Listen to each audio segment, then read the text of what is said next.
Assalamualaikum warahmatullahi wabarakatuh. Bismillahirrahmanirrahim. Alhamdulillahirrahmanirrahim.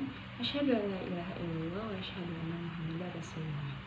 Terbuatnya video ini adalah sebagai tugas UTS mata kuliah Kaidah Tafsir semester 3 Prodi Manajemen Dakwah atas nama Finanda Syakira Azani dengan NIM 211220021. Pada video yang berdurasi sekitar 5 menit ini, saya akan menjelaskan ulang tentang materi syarat mufasir. Mengapa ada syarat untuk menjadi seorang mufasir? Tentunya karena tidak semua orang dapat menjadi seorang mufasir. Dikarenakan tugasnya yang rumit, yaitu mengartikan sebuah ayat di dalam Al-Quran yang dalam satu kata dapat memiliki makna lebih dari satu atau bahkan memiliki arti yang mirip. Oleh karenanya, para ulama membuat syarat untuk menjadi seorang mufasir, karena tidak dapat sembarang orang yang dapat menjelaskan tentang tafsiran ayat Al-Quran, agar tidak terjadinya penyelewengan atas Al-Quran. Lalu, apa saja syarat yang ulama berikan? Menurut Socrates, terdapat 2 jenis syarat yang ulama berikan. Yang pertama, ulama syarat mental yang harus terpenuhi. Syarat mental ini meliputi 1. Akidah yang benar, yakni keimanan yang teguh kepada Allah dengan segala pelaksanaan kewajiban yang sudah Allah berikan dengan ketaatan kepadanya, beriman kepada malaikatnya, rasul-rasulnya, kitab-kitabnya, hari akhir, dan juga kode dan qadarnya. Lalu yang kedua, bersih dari hawa nafsu, yakni mengendalikan dirinya atas suatu keinginan yang buruk. Hawa nafsu memang tidak dapat dihilangkan dari manusia, tetapi hawa nafsu dapat dikendalikan dan para mufasir harus mengendalikan hawa nafsunya. Yang ketiga, niat baik dan tujuan yang benar. Maksudnya adalah niat yang baik yang memberikan kebaikan, maka seseorang mufasir harus memiliki Al-Quran.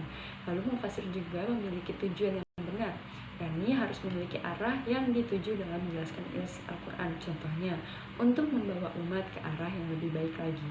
Poin yang keempat ialah taat dan mengamalkan ilmunya. Menjadi seorang mufasir tentunya harus berilmu, dan orang yang berilmu akan paham dengan konsep mengamalkan ilmu yang sudah dimilikinya.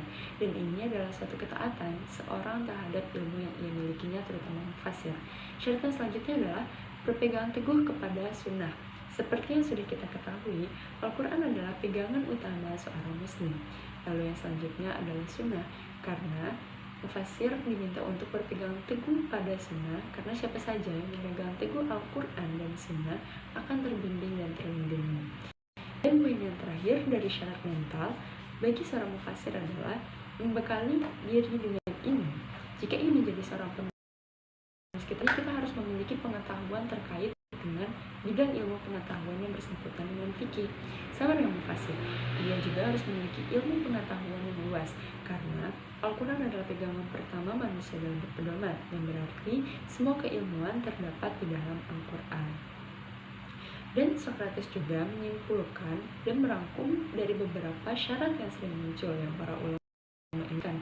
Selain syarat mental, terdapat juga syarat disiplin ilmu yang harus mufasir kuasai. Apa saja yang terdapat pada syarat disiplin ilmu? Yang pertama adalah ilmu bahasa Arab. Tentunya mufasir harus paham betul dengan bahasa Arab, karena bahasa Arab adalah bahasa yang digunakan oleh Al-Quran. Maka ia harus memahami hingga ke dasar-dasar bahasa Arab dengan matang, agar tidak terjadi kesalahan dalam menafsirkan Al-Quran. Lalu yang selanjutnya adalah mufasir harus menguasai ilmu ulumul Quran dan sejenisnya.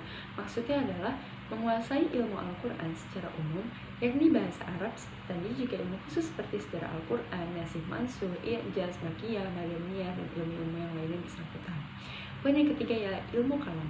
Ilmu kalam adalah ilmu dalam bidang pengetahuan yang membahas soal keimanan, berisikan bagaimana menetapkan kepercayaan keagamaan dengan bukti yang nyata secara yakin. Oleh karenanya, mufasir harus memiliki pengetahuan yang mumpuni di dalam bidang pengetahuan ilmu kalam ini. Untuk poin selanjutnya adalah ilmu hadis. Setelah mempelajari Al-Quran, tentu kita memerlukan sebuah pedoman pelaksanaan atas suatu perintah yang Allah berikan. Maka Nabi Muhammad memberikan contoh-contohnya. Disinilah peranan hadis sangat penting. Melalui hadis yang diriwayatkan oleh para sahabat, juga para ahli hadis, kita jadi mengetahui bagaimana tata cara melakukan sholat, tata cara berhaji, dan masih banyak tata cara lainnya. Oleh sebab itu, mufasir harus menguasai ilmu hadis, termasuk dalam syarat jadi mufasir. Yang terakhir adalah ilmu muhibbah, ialah pemberian dari Allah. karena tidak semua orang dapat kemampuan untuk menafsirkan ayat Al-Quran. Dari syarat-syarat yang sudah disebutkan tadi, sudah terbayang dengan jelas bahwa bukan sembarang orang yang dapat menafsirkan Al-Quran. Diperlukan keilmuan yang sangat banyak untuk dapat menjadi seorang mufassir. Tentunya, dari syarat-syarat tadi tidak ada toleransi pengurangan syarat, karena sama yang ingin menghadirkan penafsiran yang baru dan bagi mufassir yang ingin menafsirkan seluruh isi Al-Quran. Baiklah, tadi adalah penjelasan dari materi syarat-syarat mufassir yang saya pahami. Mohon maaf jika dalam penjelasan terdapat kekeliruan. Semoga ilmu ini bermanfaat bagi kita semua dan semoga kita dapat mengamalkan apa yang sudah kita pelajari. Baiklah, cukup sekian yang dapat saya jelaskan pada video ini.